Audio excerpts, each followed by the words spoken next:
We'll get started in about a minute here. Still waiting for one or two folks to wander in.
Okay, folks, we'll go ahead and bring this to order here and get rolling.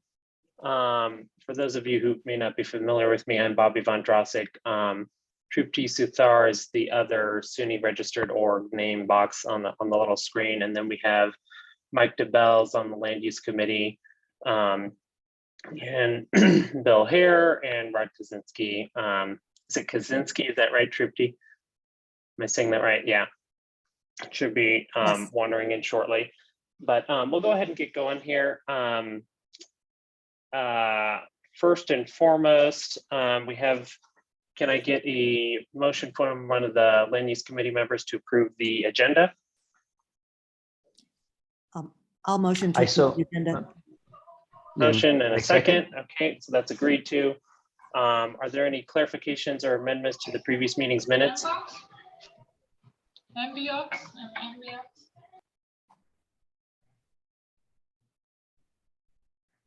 Nope. Okay, I'll ask for a motion to approve the previous meeting's minutes. I still move to approve the minutes. Okay, got a motion. So the previous meeting's minutes are adopted. One thing I just wanted to kind of do at the very start of the meeting here is kind of remind everyone, we don't do Robert's Rules of Order hard and fast at these meetings, but we do kind of do Robert's Rules of Order light version. So I just wanted to reiterate to everyone, kind of try to stick to the high level, important points of Robert's Rules. We take agenda items one at a time in order. Please keep your comments germane to the agenda item that we're on. No discussion of other items. No crosstalk. Please wait your turn to speak. Always address the chair, that's myself. Don't address other members specifically. You can, ask for a follow-up from what somebody else said, but please address the chair. One of the best ways to do that is to raise your digital hand. That way I know you want to speak if somebody else is in the middle of speaking, but that's generally how we do that. So no need to go read Robert's Rules of Order word for word. I have there's lots of simplified and applied versions. I have one linked in the agenda there, but if there's any questions, please let us know and we'll kind of clarify that going forward. With that, we'll go ahead and move on to our first item.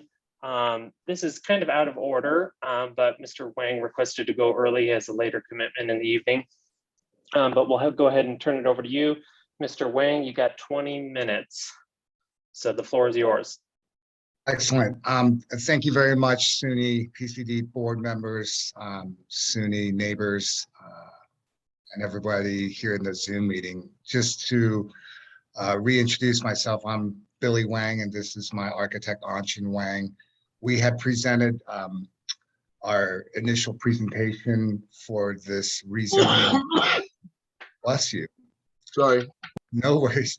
We had requested this rezoning, and I sort of did the first pass with the SUNY PCD in December.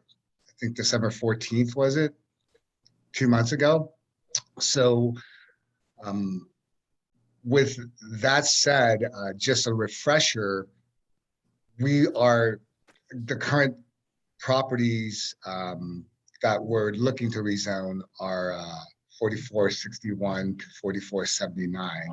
Currently zoned light industrial IA. We went through the city, spoke with councilperson Sandoval and her staff, and Edson Evanes at City of Denver CPD, and they had recommended going with a GRX5, which we all sort of agreed would allow for that step down look.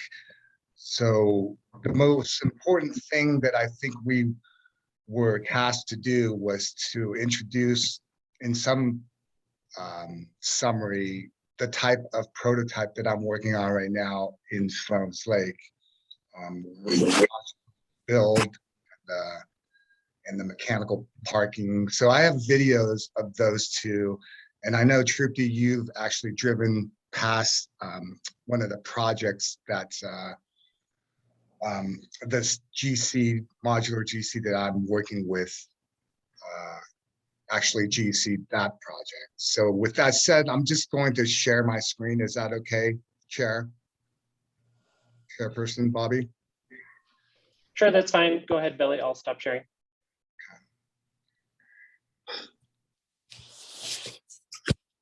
Share screen. And then what do I got? iPhone? I'm sorry, hang on here. I just select.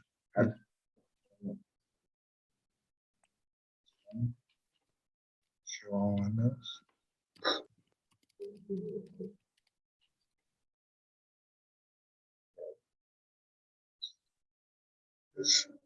This. Can you see any of these screens right now? No, sir. We're seeing you and your partner. Oh.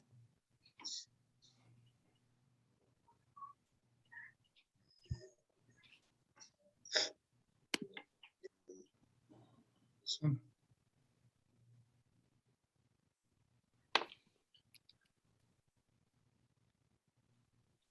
Can you see any of that? Yep. No? Yes. Okay, okay. So I'm going to, sorry, I'm not as proficient in this as some of you guys. I'm gonna go to the very top. So this was sort of a site plan. I'm gonna go high level. This was sort of a site plan of the 5-story concept that we introduced in December, with the transparency and the exterior veneer that we'd like to use. A lot of windows, a lot of brick.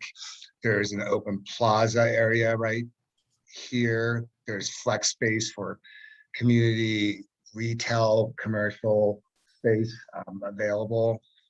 We would activate the street and oh yeah. What? Okay.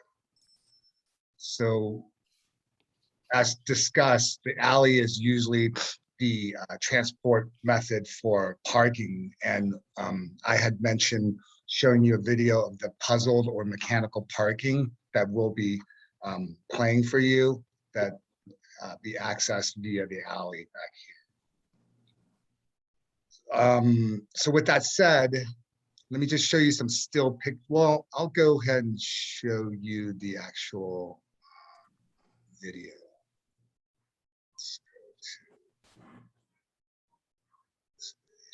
to. Can you guys see that screen yet?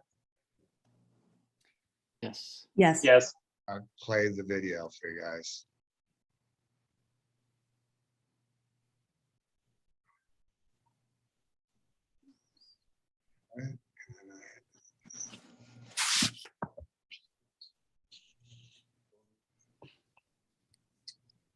Stop sharing.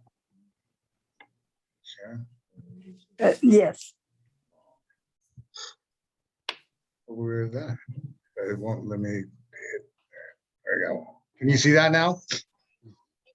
So this is the project Troop D that you had passed. It's on basically the southwest corner of 18th and Federal. Yep, The thanks. modular build.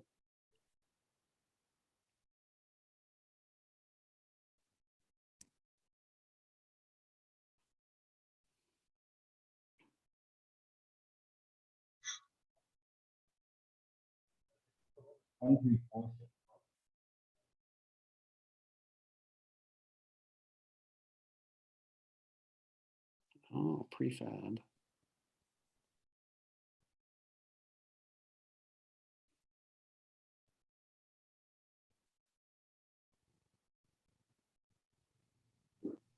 So that's not the finished product.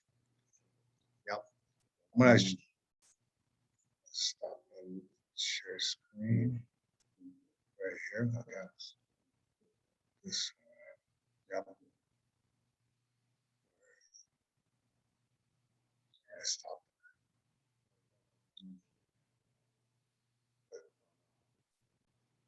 So I need to go.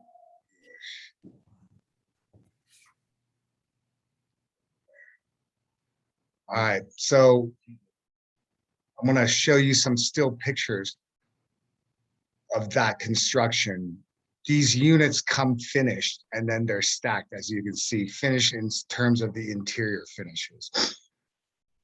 The video showed you basically when it was stacked, and then there would still be some work to do on the basically the exterior cladding materials like brick, metal, stucco, wood, and this would be the finished product. I'll come back to those pictures. It would look something very similar to that. Zoom back out.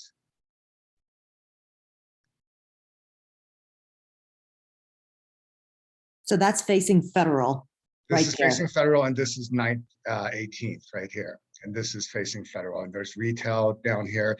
They did a conventional parking under the podium. We would have mechanical parking, which I'm going to show you a video of now. Billy, are you planning on using Nashua again? Well, I'm sorry. Have you determined which manufacturer you're going to be? Yeah, we're focusing on Modular Plus. They do actually steel frame because this is over 5 stories. Right. Nashua only does wood like Champion does. These guys did use Nashua out of Idaho because it's a wood modular.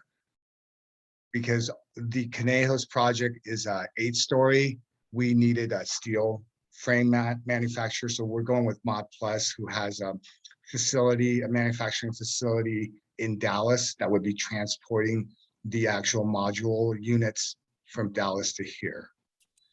Let me right now introduce you to a video of the mechanical parking that we're intending to incorporate. Share screen. Is that it? Okay. Can you guys see the screen? Yes. Okay.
So I know it seems like it's, let me go back to this.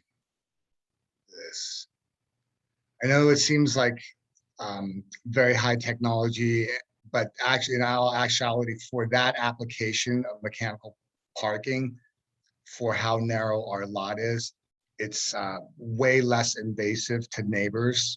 And we did a cost analysis, it's actually less in per parking spot versus conventional digging underground, pouring the drive aisle, 1 to 2 stories down. And every spot can have a charging station for electric vehicles. Correct. That could be incorporated into the actual mechanical parking stalls itself.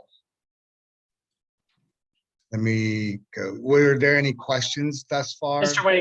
Wing, just a quick question about that mechanical system. What is the response time or the local, I guess the local service availability if a system like that breaks or needs maintenance? Well, for maintenance, we would have it inspected yearly, and then we would do a maintenance agreement with Klaus, the actual manufacturer. But I guess so. response time, go ahead. Right. I guess so. My question is if one needed maintenance quickly, the system is broken, your car's stuck in there, does this manufacturer have a local facility to dispatch someone from, or is their nearest facility like in Seattle? I do not have, let me ask if Paul Gilbert is the actual GC that I'm working with, that actually GC 19th Federal. Are you on the Zoom call? If not, I can get that answer for you, Bobby, regarding. Okay, But I and then would- just to clarify one of the other things that you guys briefly mentioned. So would all of those parking spots in the apparatus be able to charge electrically? We can install it that way, but the requirements for code right now is what, 25% of them. So, but we can install all of them that way. It's just an upcharge. But I think for our zoning and the code, City of Denver requires at least 25% of the slots to be electric vehicle charging. But also regarding the response time of the actual weight itself, what I understand is it's about 40 to 50 seconds, depending on how big the matrix of the parking puzzle would be. Okay. You could have 2 stack, 3 stack, 4 wide, 2 deep. So it's pretty fast, and it's being utilized in all the coastal and larger metropolitan cities, San Fran, Seattle, LA, Chicago, New York. Tripty? Yeah, hi. Yeah, I was going to ask about how big that puzzle is going to be and how many number of spots. And, you're probably going to build to whatever is required in terms of the parking minimum. But how many stacks are you thinking are going to have to be there to accommodate the number of vehicles? So going You showed back us the here, 2, right? I'm Yeah. sorry, Tripty. Well, you showed us the mechanics. The video was of 2, but you said they can go higher, like 3 stack, 4 stack. Right. What will you guys be doing? How high is the stack going to be for you guys?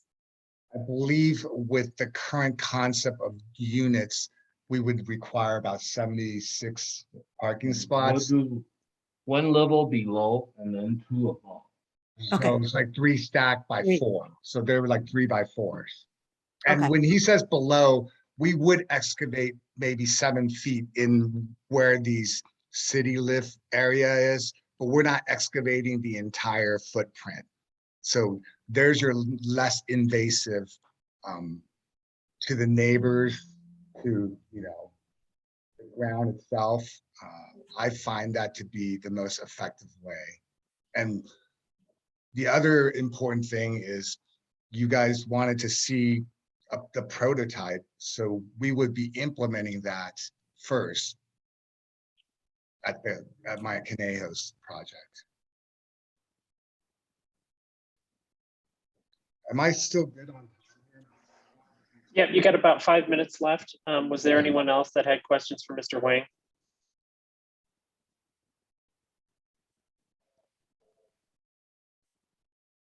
I'm sorry, what is the parking capacity versus the building capacity?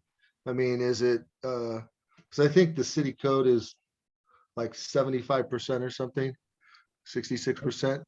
Correct. And well, it's 75% because we are really proximity to the TOD, Foxton 41st Station. Okay, And so what we're trying to do is we're trying to have that type of where there's more use and less traffic. okay. Use of the mass transit, that is. Yeah, now I know there's a big push in Denver to do that. So I guess, hearing from the community, I don't know who's on, it says there's 20 people on, but I think some of the concerns were about, street traffic and parking on the street and how that would be. And then also, I guess, sometimes the city has rideshare programs that they promote where they, you can use a parking place as a rideshare space to help, mitigate some of the increased traffic and use of personal vehicles. Is there anything going on in the building regarding those things? We would be able to allow, how many ride shares do we have? You see these charging station slots? These could Yes. be ride shares. Okay. All right. So, hey, I just wanted to follow up. I know Antonio has his hand up and I really want to hear his question. Mike, you were asking about kind of this parking, and we have started hearing from neighbors that the one project that's already up there, Zia, has already started impacting multiple blocks, and folks are asking us, well, what are we going to do about this, right? So that's an open question. And I think with the density we anticipate in this area, the question of parking is going to come up. And there's going to be a focus group out of NPI specific to this area. And I was just exchanging emails today, the issue of parking and transit management, it probably needs to be studied. But because as the next project has already broken ground, we already have 2 other projects, rezoned and a few more coming behind it.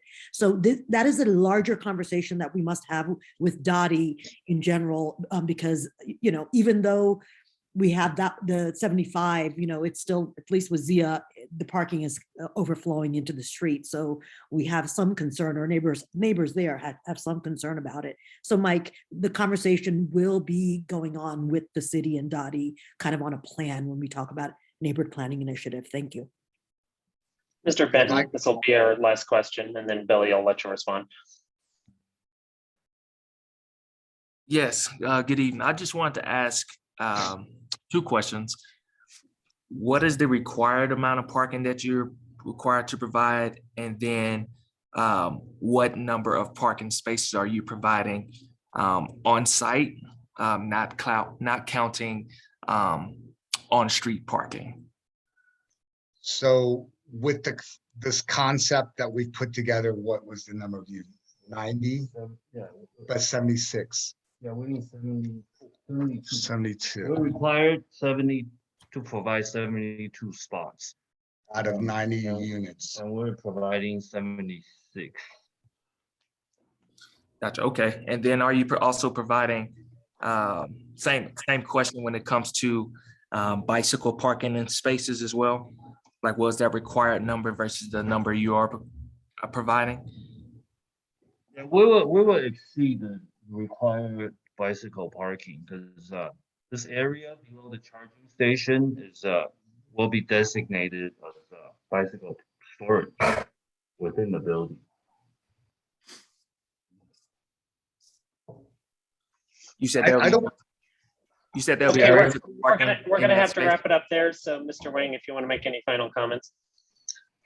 No, I wanted to just bring up one more thing. I know we had met at the site earlier and you guys had brought up the GNA, the Good Neighbors Agreement.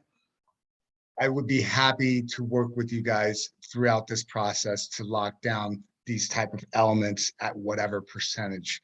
As you can see, we've already incorporated, and I've gone through this process with SUNY before. I do like putting legacy projects up, and I do like them to last and look good and meet neighbor requirements like brick, transparency, activation like the decks to the west, etc., to the south, to the east. So I would certainly be very open to working with you, both the SUNY PCD board and the neighbors. The last thing I also wanted to bring up was on the initial presentation, working with hosts has been very, very beneficial too. So we would allocate immediately 15% of these units to be affordable housing. And I would certainly look at for sure 80%, even down to 60% AMI level. Okay, well, I think that's all the time we have there. We're a little bit over time, so we need to move along. Thank you for coming, Mr. Wang, and we look forward to kind of continuing this discussion with you. But with that, we'll kind of move on to reports and quick updates. Ms. Grunditz, are you here for Council District 1? Certainly am. Thank you very much. Hey, everybody. So I know I only have a little bit of time. For those who don't know me, I am Naomi Grunditz. I am one of the aides for Councilwoman Sandoval. And I have a background in land use and planning degree, actually. So I focus on land use for the community. I've been working with Sunnyside for a while now. And I have some monthly updates that I'll be providing based on programs and happenings related to land use going on at the city right now. So I've got 5 minutes, so I will try to move fast. There's a lot going on. I'm going to put a link in our chat to a slide deck that I'm starting to make every month that has all this info I'm talking about in it and more. And Naomi, just to interrupt real quick, we linked those slides in the agenda. Perfect. So there's a hyperlink in there, folks, but you can see the what's in the chat as well. Thank you so much, Bobby. That's great. So I think there's two major things that I will call everyone's attention to. The first is not necessarily land use related, but it's super important, and it is redistricting. So every 10 years after the census, Denver is required to sort of redraw council boundaries in order to, oh, awesome, thank you. In order to make sure that population as it's grown is still equal among the council districts and the representation is equal. And so that is going on right now. And there are the stage that the city is at is that there are proposed maps. These could have been created or submitted by anybody. It's kind of it's an open crowdsourced, very interactive process. But at this point, the council members have chosen kind of different suggested maps, different boundaries for them to sponsor. And those are going to be debated publicly. Lots of conversations are happening about that. There is one suggested map that would severely impact the boundaries of District 1 in Sunnyside. So for Sunnyside particularly, this is a big one. There's a link to the redistricting webpage there where you can see the proposed maps, and there are also a couple of meetings that have happened. I believe recordings of the virtual ones are available online. The next 4 are going to all be in person.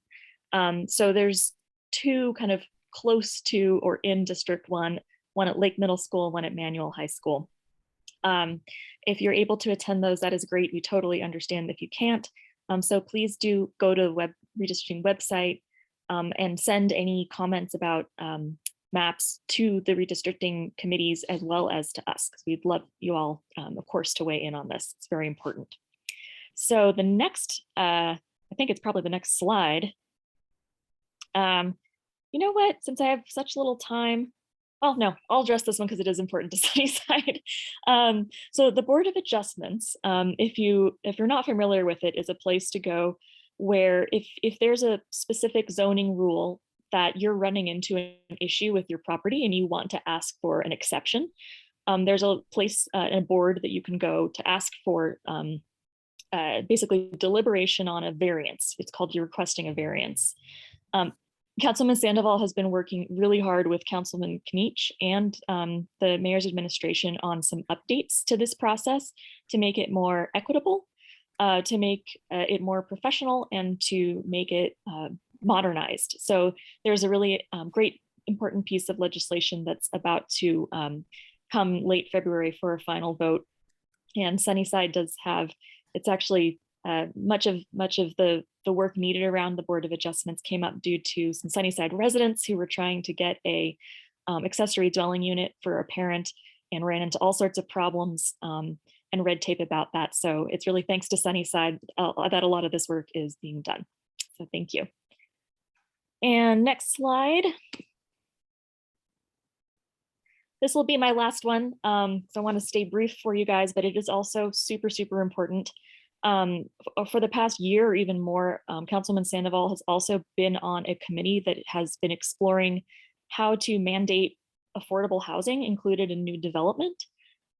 So at the state level, there were changes recently that actually allowed this. Previously at the state level, it was not legal in the entire state of Colorado to require affordable housing.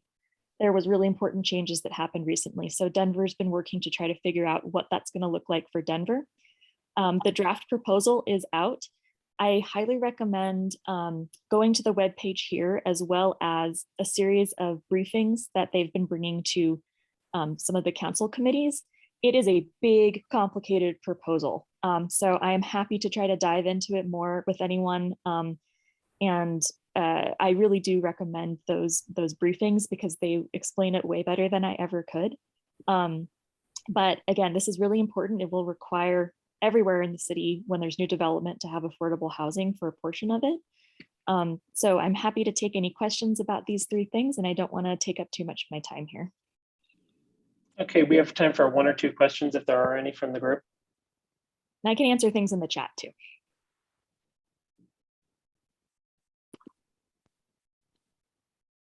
I don't see any. And folks, we're going to try and make sure these are linked in every agenda every month, so people can look at them in advance and from previous meetings as well. So that's where they are. I went through the BOA a few years ago, and I found it to be astoundingly difficult and horrendously insulting. And so I cannot express how thankful I am that you are redoing this. Oh, thank you very much, Jonathan. And if you would, if anyone wants to give public comment in support of this on February 22nd, you're welcome to do so. I really appreciate the support, Jonathan. Thank you. Okay, with that, we will go ahead and move right along. I just wanted to give a brief update on the Fox Island connectivity. Tripti and I met with the developers over there. On the bottom of this agenda, you can see the 41st and Fox Station Next Step study. In there, the city identified wanting to increase connectivity to Fox Island via a number of means. Pedestrian bridges, multimodal bridges, improvements to intersections and such. So Tripti and I met with the property owners over there to discuss that. And we didn't get much out of that meeting other than we're kind of looking for more information from the city on what exactly they want, because we don't really have too many details other than what's in the Next Step study, but we will bring those to you as they come along. And with that, I will move along to the Neighborhood Planning Initiative. And Tripti, do you know who would be presenting for us on this Yeah, one? we've got folks on here, but can I just add something to the Fox Sure. Street activity piece? Recall late in the fall of last year, we learned that a multimodal bridge connecting Fox Island to Sunnyside via 47th Avenue was a possibility, which we weren't as familiar. We weren't expecting that. We were expecting a pedestrian. So a lot of folks, identified that we need more information. You should bring all 3 neighborhoods that may be impacted. So that could be Chaffee, us, and Globeville together to discuss this. And this meeting was to follow up on some town halls that they will be planning in the next few months. However, one of the items that we said would be important for that town hall was we want to be able to see the structure, like exactly where it's going to start and end, and what businesses and things are going to be impacted. Like, show us the map of what a bridge to Sunnyside looks like.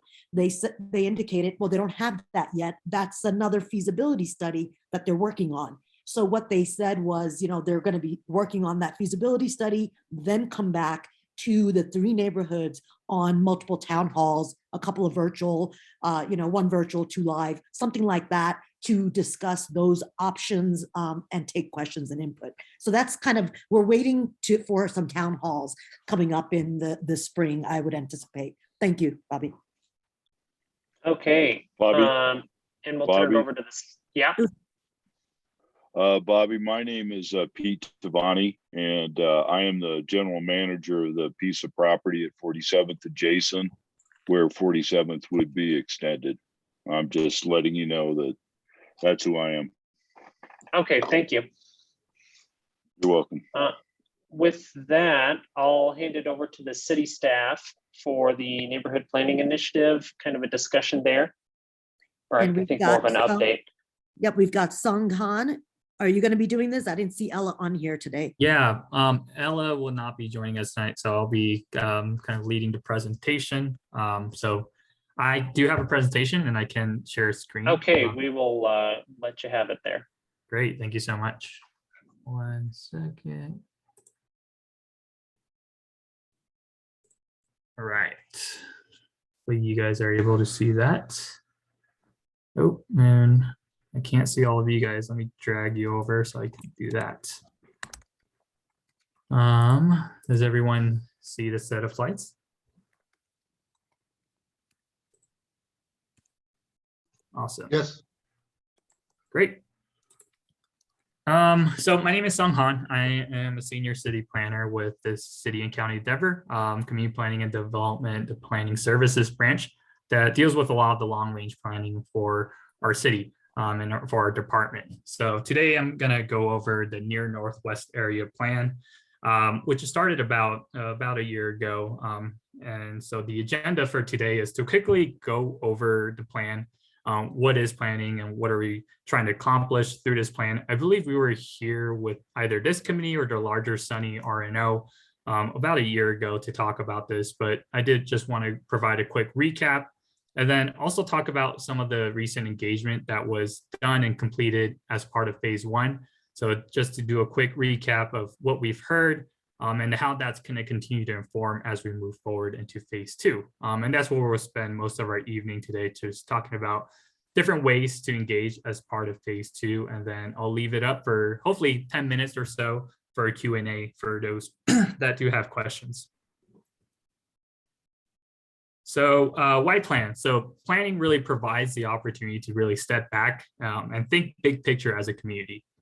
It allows us to come together and talk about what we want our community to be like in the next 20 years, and then come up with concrete strategies to really get us there. So often, we get stuck talking about the immediate issues, which are great to talk about too, but this really is a once in a lifetime opportunity to talk about long-term, about what we want to see and who we want to be as the Near Northwest neighborhoods in the future. So ultimately, the plan is a policy document, and it will help inform future decision-making, both for private and public sectors. And just to kind of touch base on neighborhood and small area plans in general. So in addition to neighborhood plans, there's another level of planning that occurs, which we call citywide plans. So they help establish a vision and policy framework for the entirety of the city. So it's important that as part of our neighborhood planning processes that we are consistent with citywide plans and we help create more detailed and customized recommendations that only apply to specific areas, so such as near Northwest. So they address many topics ranging from land use, from parks, from open space, transportation. So it allows us the opportunity to think about how they relate with one another and as they work together as systems in a neighborhood. So here is just a brief timeline of where we are and where we're headed today. So again, we just concluded phase one. So if you signed up for our newsletters, and if you haven't, I encourage you to do so. That's where we provide a lot of updates online. You should have received an e-blast mid-December that highlighted all of the work that we've completed as part of phase one of understanding areas. So again, I'll discuss that here shortly. And now we're in phase two, where we'll take a deeper dive into the key issues and opportunities that were identified as part of phase one from the community. So we're still early in the process. No decision has been made. No recommendations have been crafted. So we still have a lot of time to work with the community as we take a deeper dive into understanding the issues and trying to come up with opportunities for the neighborhoods. So ultimately, after this phase, we'll continue to refine the recommendations with the neighborhoods. Residents will be able to see them in the shape of a draft plan, so as a formal policy document, and ultimately continue to work through that and head into adoption later next year. So really, phase one, again, just to kind of understand the big goal of phase one was to really understand the community members' likes, dislikes, and ideas for the future, and to be able to identify common issues and opportunities we want to dive into further. So here are a lot of numbers, but just kind of showing you a lot of different ways we engage with the community, different types of people we engage with. But really, the main thing I wanted to highlight was we had a virtual kickoff meeting, we had an interactive survey, but we also had the opportunity to really just go out into the community to be able to engage with folks that are, attending community events or just hanging out the park. So we were at events like the Honey Halloween Party, the Sunnyside Musical Festival, Quick Newton basketball tournaments, and more. And we'll continue to do that, just to be around the neighborhood to be able to engage with folks. And again, I'm just going to highlight some of the things that we've heard so far in the process. It's not meant to be exhaustive. We do have resources where if you want to dig into details and know all the things that the community has said, we have that available. But in terms of what we've heard so far with respect to the topic of land use and development, the green dots represent some of the things that people liked, red disliked, and blue general ideas that they had. For land use, we heard a lot about liking the historic character and architectural variety and diverse history. But in contrast, the dislikes also had to do with those things, with the loss of historic charm through scrapes, the loss of identity as many residents have moved out of the neighborhoods, and then some just big ideas about having more ADUs, and also just to be able to have more tools to promote better form and character in our neighborhoods. And for mobility, people really like the walkability of the neighborhood, proximity to downtown, and access to light rail and highway. And some of the dislikes and ideas you can see highlighted in a red bubble on the map were concentrated along the major roads where people had safety concerns about crossings, particularly for pedestrians. So again, these are the information and resources that are available online today, and those include one, an existing conditions documents. So these are really data-driven documents that help us understand your neighborhood. And those include a briefing book, which is really data-driven and tells the story of the makeup of the neighborhoods today. And in addition to that, we have what we call a pattern book. And the pattern book really identifies the built environment patterns that exist about the lots, the homes that are on those lots, and how those patterns have changed over time. So again, in addition to the data-driven analysis, we created an engagement summary. So we took in all this feedback from folks. So we need to learn how to regurgitate and tell folks what we learned from them. So we have an engagement summary online. And really these kind of background information help us kind of lead into the next phase of issues and opportunities. So now that we know a lot about the existing conditions and what people like and dislike, it helps us narrow in on the key issues and opportunities we want to explore further. So that will come in the form of a report as part of our next eBlast in February, and will help inform the next phase of this process. Next slide, talking about phase 2. Again, so the main goal is to really seek consensus on the common goals and issues that have been preliminarily identified, and also to start thinking about some of our strategies to get us there. So this is really an opportunity to talk about issues neighborhood-wide, issues that are specific to your neighborhood, and also to be able to just get together with your neighbors and to be able to brainstorm ideas and solutions, and to be able to identify specific projects for the future. And here, I just wanted to highlight our general engagement goals as part of this process.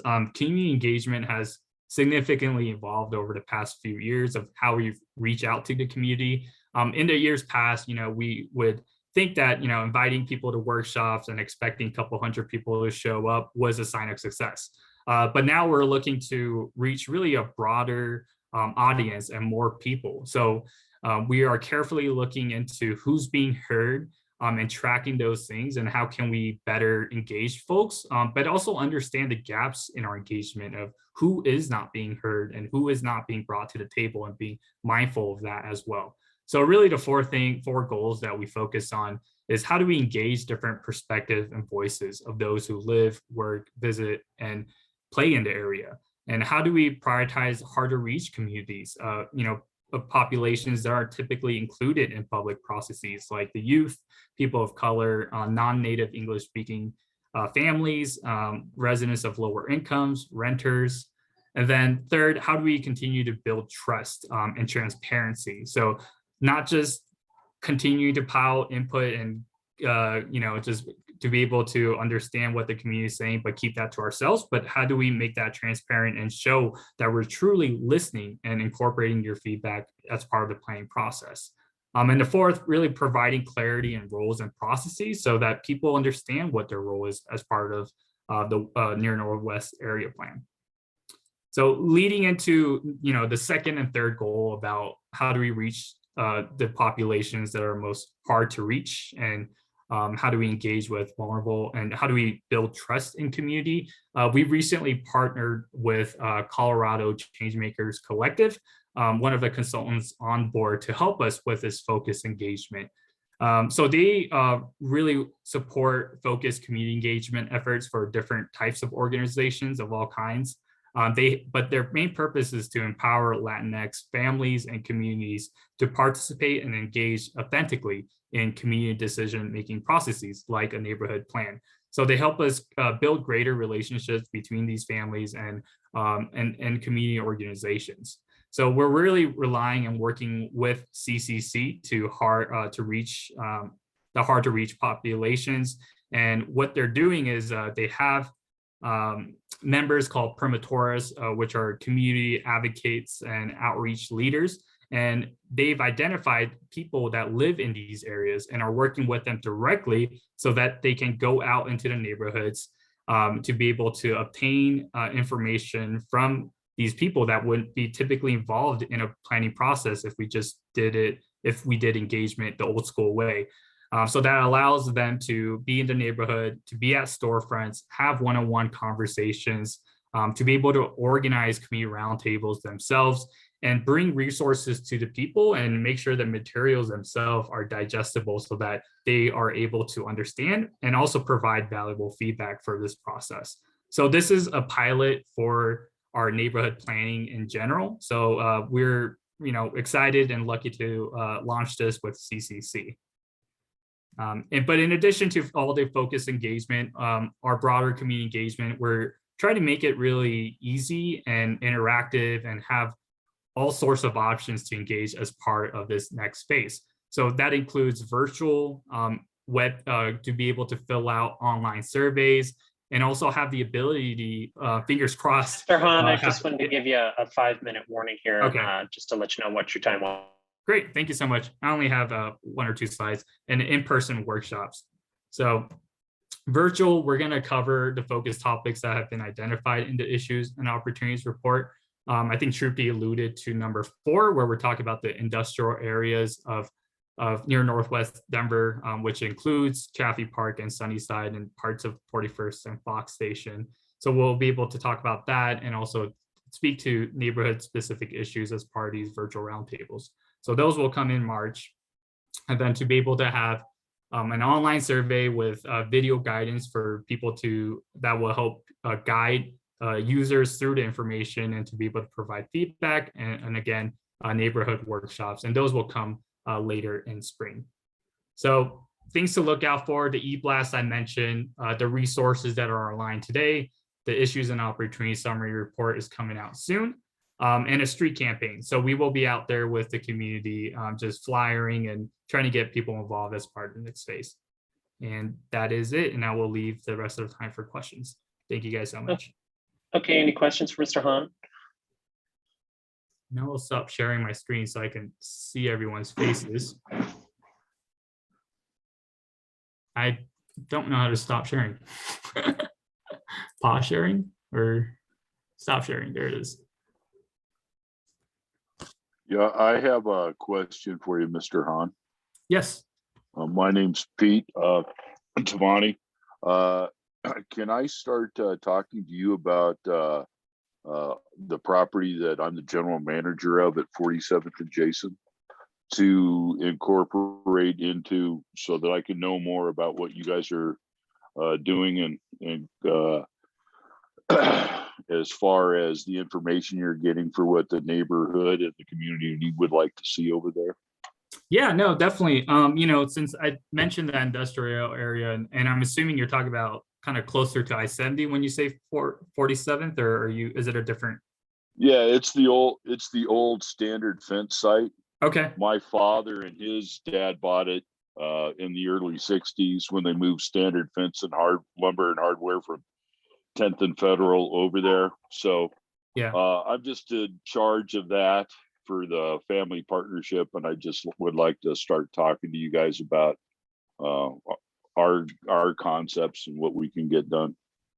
Yeah, definitely. We're having actually focus groups for landowners and business owners for that area. So I could drop my email here, and feel free to reach out to me, and I'll help you get plugged in into those focus discussions as well. So let me drop it. I would love, I would appreciate that. Thank you very much. Yeah. Hey, Pete, separately Yes. hi, this is Trupti. Separately, regarding the bridge piece, which is not part of the MPI, which is part of the Fox Park development, and those different meetings are happening. If you would send me your email, I'll make sure you'll be notified of those meetings. I would appreciate that also, because because it's greatly going to affect our chunk of dirt if we, depending on what type of bridge that you guys put in there. Yes. If it's an automobile, pedestrian, it changes a lot of things. No, absolutely. And I will be also making sure that the project team for Fox Park sends all property owners in that area, a letter, because the parcels, we only have that. But since you're here and you can give me your email, we'll make sure, I'll copy you on the email as well. Not a problem. I Thank appreciate it. Thank you very much. And Trupti, That's I all I mentioned this have. in the chat, but I will go ahead and send you the slides, so you could send it to your RNO. So yeah, I'm happy to do that right after this call. Oh, that's perfect. And just for everybody else, we have a shared Sunny Drive, and we have an NPI folder. And in that folder, we will drop this in there. We also got a written update last month with links to a lot of the other background, the engagement strategy pattern book. Some of these are large, they're like 70, 80 pages, but all of the detail behind some of this is also available. So I will, when somebody else starts talking, I'll put a link to that as well. And it's on the agenda. We put the link to our SUNY Drive. So look for this information there. Thank you. Thank you. Okay, that's about it for that item, folks. Thank you, Mr. Hahn, for your time and effort. And we'll be having more discussions about this as things kind of progress. But with that, we'll go ahead and move into our next agenda item. That's kind of in our final review items here. And the first one up is the Good Neighbor Agreement for 4151 to 4155 Jason Street. Just to clarify for everyone, so at the previous meeting, the motion was made to approve a letter of support for this property contingent on this Good Neighbor Agreement being finalized. So that is what we're doing tonight, this evening. Before I invite a motion on that, I just wanted to kind of briefly give some description here, and I might invite that from Tripti as well. But basically what we're trying to do here is just when a zoning occurs, we want to make sure that both us as Sunnyside and the developer have certainty with what's going to occur going forward as to the building design, the elements of the building design, things of that nature, how it's situated. So the people from LCP who are in charge of this development, and they're on the call here, have met with us several times in previous meetings and kind of often, personal phone calls to kind of hash out the details of this Good Neighbor Agreement. And we're pretty pleased with what we've been able to get to. Trupti, did you want to add anything to that? Yeah, I want to add that this piece of it being predictable and why we are trying to do this is once a rezone is done on a property, we are no longer involved from that point on. And a couple of things that can occur would be that whoever rezoned it turns around and sells it to someone else. And, or, they build not what they showed us, but build what, they want to build. Not to say anybody's nefarious or trying to get one over on us. It's just the way it is. So we're involved in this stage and then we would never be involved again. So if they change their mind, sold it to somebody else who does something completely different within the new zone, we would have no mechanism to provide input. So one of the clauses we're putting in there is that, when they get to the review, the design phase, that they keep us informed. This way we can verify some of the items that they agree to against the new design. We understand that sometimes things will change because of whatever the city tells them they can and can't do. But we want to make sure that we are informed if they're going to sell to somebody else, let us know, we'll get engaged with the new owner. And when they go to review design, that they let us know so we can check off against what they told us. Because the city is not going to enforce this. This is a agreement between the RNO and the landowner. So it just buys us a little bit more certainty and keeps them, to what they agreed to. That's the goal. Okay, and Ms. Topping, I see your hand there, and I will let you speak as soon as we get to the discussion portion of this. But to kind of go in procedural order here, I will invite a motion from one of the Land Use Committee members to approve this agreement. The first one, the 4151? Yes, the first one, just 4.1. I move to approve the 4151 to 4155 Jason Street Good Neighbor Agreement. Okay, and I'll second that, and hold on one second. So now that we have that motion on the floor, we'll enter discussion. Ms. Topping, did you want to say something? Yeah, so we would object to that motion. And in fact, going back to the comment that in the last meeting it was agreed that we would proceed to this, it was agreed with the stipulation that our concerns would be addressed in that memorandum of understanding. And while I understand they're of legal concern and they're not really for the neighborhood, they were not addressed. Otherwise, we would have objected in the last meeting as well. They continue to be unresponsive to us. And again, I understand it's a legal dispute, but it is pretty pressing. And for the neighborhood to greenlight something that is directly impacting our property feels challenging. I also know this is not about feelings, and that was a very girl thing to say. I think, Chair Bobby, do you think a description of what is going on between these two parties, which really the RNO is not in a place to be, working through, would that be helpful for others? Because I think they're. You know, I mean, that's really up to Ms. Topping or the folks at LCP. As you kind of noted, this is something, you know, SUNY is not really going to take a position on the legal matter as to between these two property owners. But if they would like to discuss that, it's up to them. Well, but in fact, you are taking a position on it, right? By saying you greenlight this, you are taking the position that everything is fine. So I guess what we would like to see is we like this, and we would expect that parties do their best to resolve this dispute in advance of, you know, I mean, we're clearly not going to resolve it before the rezoning hearing, which we plan to attend, but I guess by putting this forward, you are in fact taking a side. Ms. Topping, could you just give us like a 30-second review? Because my brain does not remember. Yeah, sure. We have a property line dispute. There is a fence that has been standing since the 90s, maybe earlier, and a concrete slab poured. They are indicating that they actually own the land within that, on our quote unquote side of the fence, cutting into that concrete slab, and we don't agree. So we are trying to work through that. And again, they are totally unresponsive. Wow. This is Jonathan Bush and the party on the other side of that conversation. And unfortunately, I'm going to disagree with our neighbor on a point of fact, which of totally unresponsive. Our two attorneys have been working together for the last 2 weeks. As recently as 2 or 3 days ago, the neighbor submitted an offer. We're working on a counter. So I think the point there, the comment that was made that the parties are not working together, unfortunately, is false. So I think and unfortunately, on a rezoning, this matter is really not appropriate for this conversation in my mind. A rezoning has nothing to do with a property line dispute or what is getting built and what the topic is right now, which is our memorandum of understanding.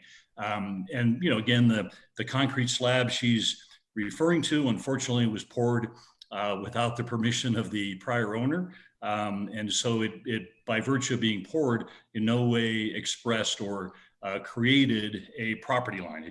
That's not the way how it works. So yeah, we are having these conversations. We're doing this actively. We have not been unengaged. So it's really a matter of, for the parties to unfortunately have to settle on a financial payment.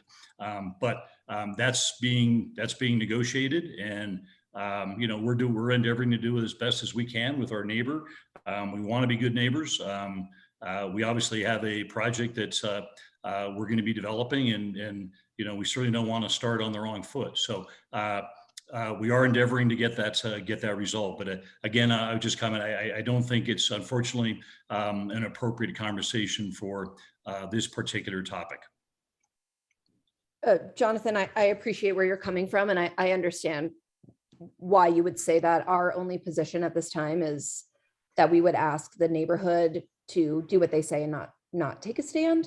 And for the record, we provided a counter over 2 weeks ago and have not heard back. So no. It wasn't okay. Just to clarify, everyone, please address the chair. Also, I do want to prescribe the Robert's rules here and allow anyone that hasn't spoken yet to be able to have a chance to speak.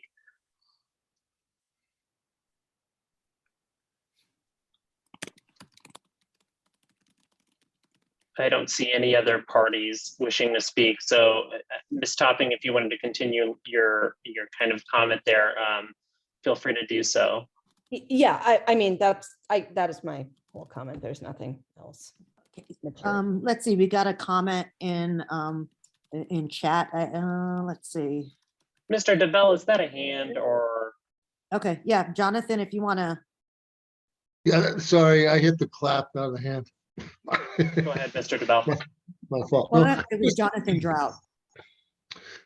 No, I mean, the GNA, the context of the GNA is in support of the rezoning. And I think that the dispute as far as property lines and such is outside the scope of what the GNA is to cover. So I tend to I understand, and we should probably help everything we can to move this forward in this dispute if it's possible.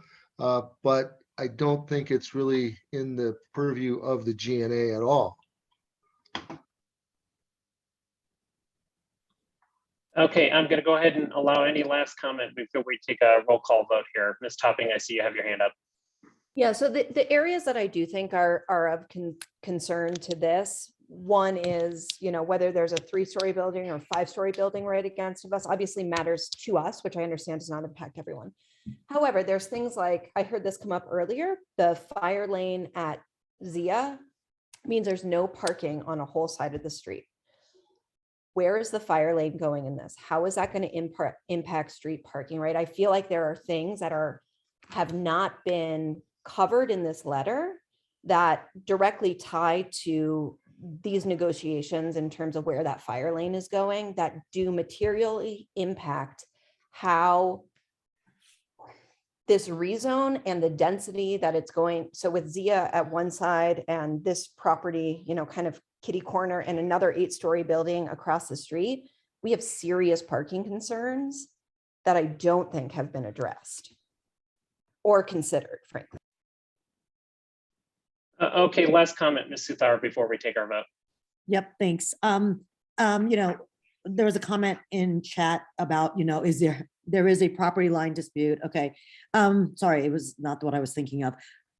Regarding parking, I think that is a bigger issue, and also an issue for like the NPI process, and asking the city to consider doing a study to figure out some of that, which we are actually, asking Dottie for right now, or engaging Dottie with.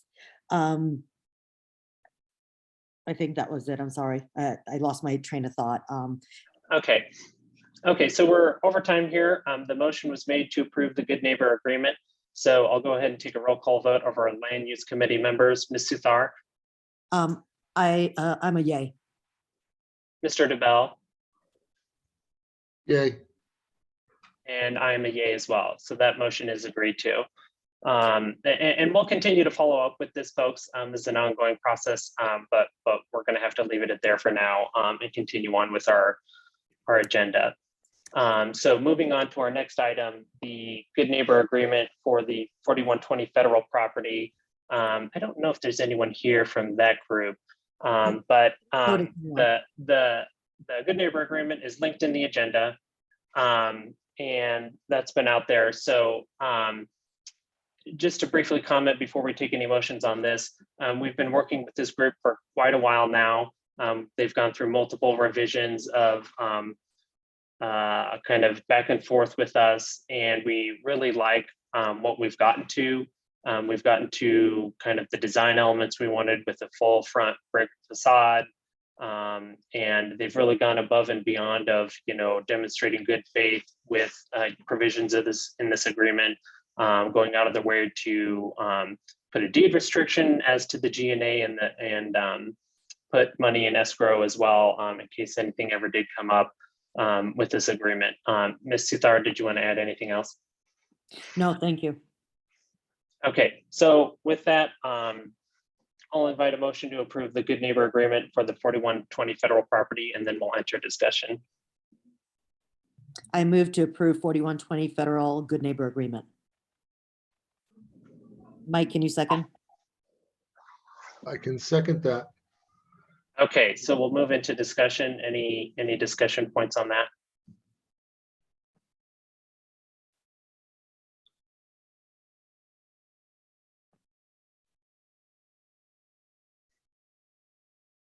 None at all. Well, I'll just elaborate again. What we discussed in these meetings with this group is that we really want to develop the federal parkway to where we have a little bit more of a denser kind of use along the parkway that transitions into the neighborhood, and this will allow 9 dwelling units that are kind of 3-story, not really, well, properties on that site, and one of them will be AMI restricted to increase, advance the AMI considerations and affordable housing in the neighborhood. The facility that's there right now is kind of a multiple add-on office building that's sort of in use, sort of not, but this really gets us the density we want. It also kind of improves the visual design of the Federal Boulevard, which it increases the side of the sidewalk, and we're getting a nice brick Victorian style building along Federal Boulevard right there. With that, any other discussions, comments, questions?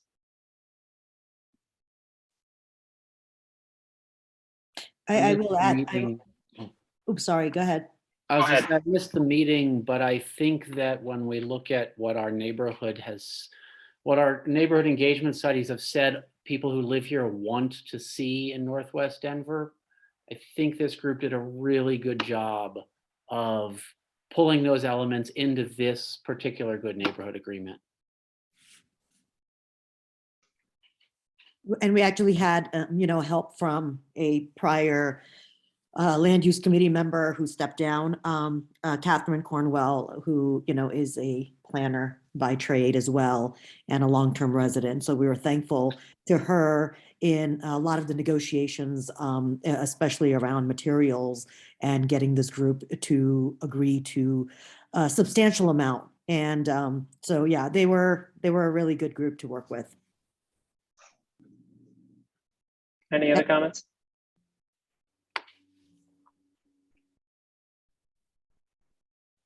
Okay, then we'll go ahead and go to our roll call vote here. Mr. DeBell,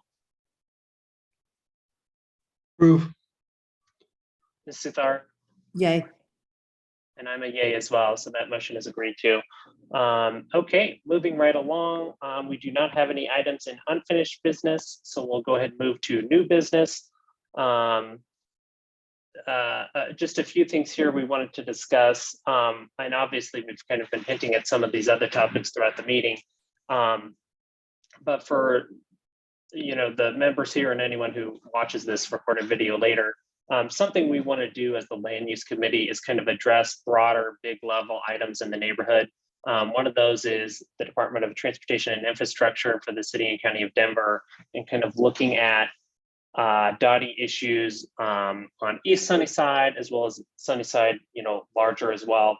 So a lot of people have mentioned the parking situation in and around the 41st and Fox station. Obviously, the Zia building is new. There's several hundred units in there. That parking has kind of affected neighboring properties and whatnot. So what we're looking to do, and this is just very preliminary, but what we're looking to do as a land use committee is try to have a discussion with the community, have a discussion with Dottie, have a discussion with the properties that are going up and the ones that are already existing as to how we get to where we want to be, where longtime residents who have been in the neighborhood aren't having their streets blocked perpetually by people who live in these new developments, but are just parking out on the street, even though there may be a parking space for them in the development. And also to consider the retail establishments in and along this area that are trying to attract customers. But if people who live in the area are just perpetually parking on the street for weeks at a time, there really isn't space for, day to day, just a few minutes or an hour or two customer to reach those venues. Trupti, did you want to add anything to that? Yeah, there's a couple things. One, we are, as a land use committee, one of the things that we want to incorporate into every meeting is kind of a 15-minute broader discussion about items that are relevant, important, timely, and not really focus on just a rezone ask and then nothing else. So we want to start having these kind of conversations and then pursue things that the community says, please pursue, right? So that's kind of the goal of this. And specifically to this project, and there was a chat question, and that goes to Jonathan of LCP, if you can answer this because it is relevant. Someone asked, is LCP going to include parking in the rent versus charging extra? And the reason this is relevant is At some point, Zia decoupled their parking and it was an extra fee. And that has encouraged people to park outside while spots lay empty inside. So is there some consideration so that your parking doesn't go empty while the street and residents get burdened? You're on mute.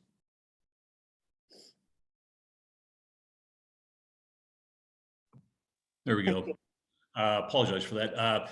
The answer is that typically, in all the other residential projects we've done, we have charged separately for parking, and sometimes they'll be unreserved and reserved, and there may be surface, there may be carports, so it is varied by the type of parking.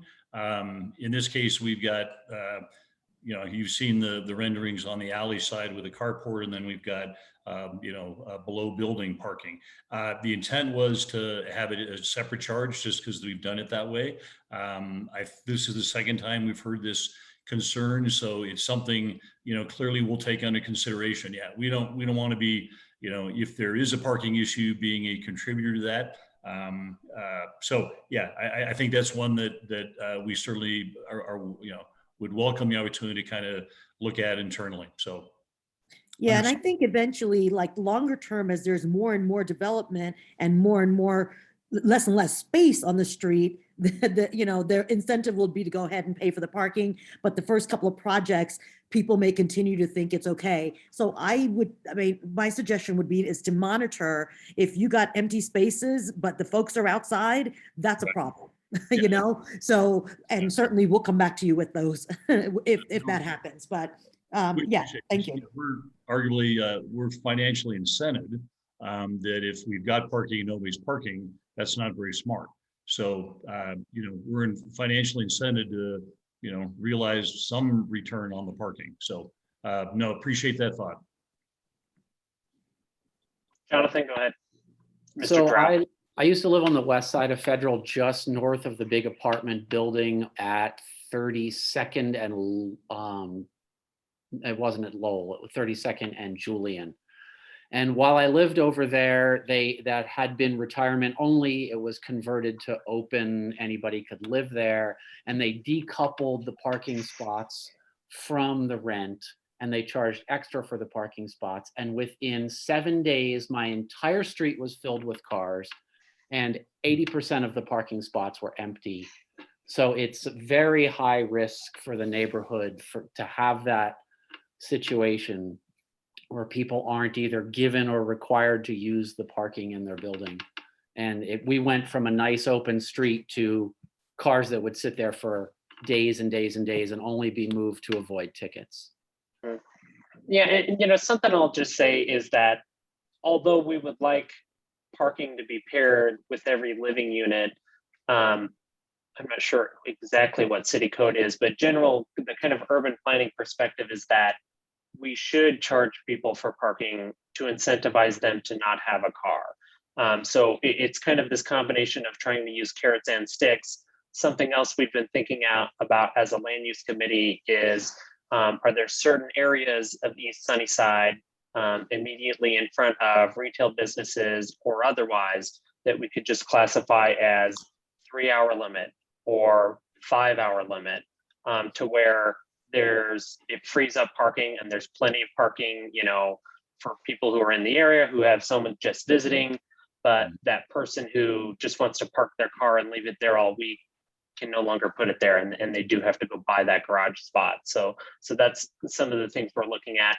but it's going to be a continuing discussion with Dottie and others, just to keep things moving along here, because we are kind of getting closer to what we're looking at. This is a continuing discussion, the parking situation near 41st and Fox. So expect us to keep discussing this, and we're going to discuss this in more detail, but we're going to kind of move along from here. So the Jason Street sewer, as I noted earlier, down here in the 2021 41st and Fox Next Step study, there's a discussion of the Jason Street sewer that travels from about, I believe, 44th Street down basically almost to the Platte River. And that's a storm sewer under the street there right now that collects all the rainwater in a large portion of East Sunnyside. And the city identified that as a problem as being too small. For residents who have been around for a long time, you'll know that the 38th Street underpass tends to flood in really high rain events. And then the drains get clogged and they got to be unclogged. And it's an issue there. So the city identified that as something that they, as the kind of Fox Island things come along, they're eventually going to want to widen the adjacent street sewer. Something we identified was that, you know, a problem with kind of perpetually widening infrastructure, especially when considering climate change, is that, you know, it's in the next step study, but it's a certain number of inches wide, and they wanted to widen it to a certain number of inches. But with climate change and rain events that are increasingly big, even if we do increase the size of the sewer, it still may flood in the future. It still may not be big enough. So something we've been discussing as a group and we're hoping to get in discussions with Dottie is, and this would be similar to other projects that have gone on in the city, is how can we better store and delay rainwater in East Sunnyside from entering that sewer and get better, you know, retention of water throughout the neighborhood on that side of Sunnyside, as opposed to spending $37 million on that sewer. And maybe it's a combination of both. Maybe some of that needs to be replaced, maybe some of it doesn't. Tripti, did you have a hand there? You're on mute, Tripti. This predates you, Bobby, probably, you know, however, there was a storm drainage study, like another 2-year study done, and it was specific to how Gloveville gets flooded. And actually it starts off over at, if you look at the topography and the drainage, it starts off at really 52nd and SUNI Park, and things roll down. There's a lot of concrete, and multiple things are happening, including, you know, even widening Platte River at certain areas, includes additional outfalls into Platte River, including a retention. So just holds it for a little bit. A retention pond was also identified, kind of like in the train, by the train tracks, like behind Mile High Comics, as well as this particular area. Then there are additional issues where we have drainage under 38th and additional outfalls. And so additional solutions are needed for that. So it is it's bigger, and it's really not related to Fox Park alone, because Gloveville gets flooded. So they've been looking at the 100-year, you know, kind of flood situation, and we're not currently prepared for the 100-year flood. And this would be, some of these solutions prepare us for the 100-year flood. So it is a separate item, and we could, if this group is interested, we can certainly, you know, pull in where Dottie is, what they're doing, how far away this is, or have a better explanation for some of this, because it is already 2-3 years old, the study being completed and recommendations going to, you know, the Hancock about this. So we could follow up and bring more information on the drainage itself, where Sunnyside infrastructure is impacted. Yeah, but this kind of intersects with some goals we've had for a long time with increasing, and Mr. Chamberlain, go ahead. Yeah, hey, I was just wondering if we already know how this is going to impact the residents, I guess. Like, this sounds like it's a city project. I don't think any of us are water retention experts, or I certainly am not, but have they explained what the impact is to residents or people that live on Jason Street? It's just a construction project, or? So it's just a construction project, and it's quite a ways far down in the ground, this sewer. So what they would probably likely do is horizontal directional drilling, where they build a really deep well and then just push a new pipe through the ground to another well at the end of the street. So it's not like it would be a trench where the whole street would be opened up and they'd be redoing the whole thing. But, you know, sewer systems like this it's quite expensive. The estimate is $37 million for this whole project. So we just want to kind of look at you know, if there are things we can be doing where, you know, we're getting more permeable water surfaces throughout Sunnyside, reducing some concrete, and we're also kind of synergizing efforts with reduced heat island effect, you know, increasing tree cover in East Sunnyside, those sorts of things. We're looking to see if we can kind of pair those things together with what's going on here. And this is really big. It's kind of basically, you know, as you go down from Berkeley to Sunnyside and then up in Chafee Park and Globeville 2, this kind of whole watershed comes down to this Jason Street sewer. So it's a pretty big area we're looking at. But the Okay, short makes answer is that the impact of this construction project was actually never, you know, even discussed. Honestly, just the solutions of what we can do was really the goal of that study, was, you know, provide solutions to the governor. So we never talked about the impact, but if and when this is happening, you know, maybe we should be ahead of it to be thinking about the disruption, like you were asking. So what would that mean for folks and for how long? So I think as a group, we want to be, you know, forward thinking about these kinds of things. We want to be, you know, proactive, not reactive in general. So I think having these discussions and talking about these large things that could impact us is good. Great, thanks. Thanks for coming. Okay, so we got about 4 minutes left here. Something we just wanted to briefly mention, we haven't been too deep in the weeds yet with, and Troop D is kind of on this as well, is we're looking to get more data and more, I guess, studies, if you will, of East Sunnyside. What does transportation look like for East Sunnyside? And with the increased density coming to Fox Park, there's some discussion of that in the 41st and Fox Next Step study, but we haven't really gotten kind of comprehensive planning as to how increased density in East Sunnyside is going to impact traffic, planning, parking, as we previously discussed. So that's something we're going to be looking to discuss more with city officials going forward. Tripti, did you want to add anything to that?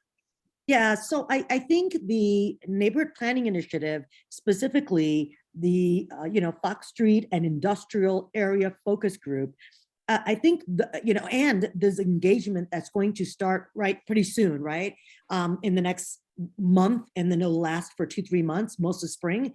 I think it's really important for all of these things to be, you know, said to the city and provided as input. So, you know, whether it's parking, whether it's just transportation, needing a traffic study, you know, whatever those things are, we need to be, as a group, and a lot of us all need to be talking about this and the importance of, you know, the need to understand this, because density is happening, the rezones are happening. But here, I asked Dottie if, why don't we do a transportation study? And the answer was, well, you know, we don't do it for a small rezone. So what we have are individual parcels being rezoned, and none of the parcels are big enough, like the Fox Island, to need a infrastructure kind of study, including transportation. And it's really, you know, I don't know, asinine almost to pretend that all of these 8, 9, 10 parcels don't equal up to a large site area that requires a transportation study. So it is definitely something that we need to be mobilizing around, and the NPI is one place, and we must make our voices heard that this is important. Because what I'd like to understand is how our corridors, being Pecos, La Pan, you know, that kind of exit on both sides. Calumet it goes out to 38, but it's actually a very scary intersection there. But how will they get impacted by a couple of thousand new units in East Sunnyside? How will that get impacted by a bridge coming from Fox Park and hitting Pecos Circle? I mean, you know, so I don't know if you guys have been, you know, driving. I'm already seeing a lot more traffic on Pecos that gets backed up from 38th, you know, and even trying to cross over on foot with my dog has been hard. So, you know, and that's only going to continue with the density that we're talking about. So this is an area that we're going to have to mobilize around and make the city respond with information and not tell us that, oh, we don't do that. Okay, we're at time. Was that a question, Mr. Chamberlain? Or is it Nope. just a lingering hand? Oh, sorry, I'll put it down. Okay, all right, so we're at time. I just wanted to note for the record, for anyone that was joining us, we are happy to put you on the agenda to discuss an item for the neighborhood. Just let us know in advance. We try to send out the agenda about a week in advance. We're happy to discuss things. Sometimes time is limited, but if you let us know in advance, hey, I'm working on something, or there's an issue I want to discuss with the land use committee, we're happy to do that. But with that, we are at 8 o'clock, so I will invite a motion to adjourn. I move to adjourn. Okay, there we go. We will see you all next month. Thank you so much, everyone. Thanks, everyone. Thank you. Bye. Thank you.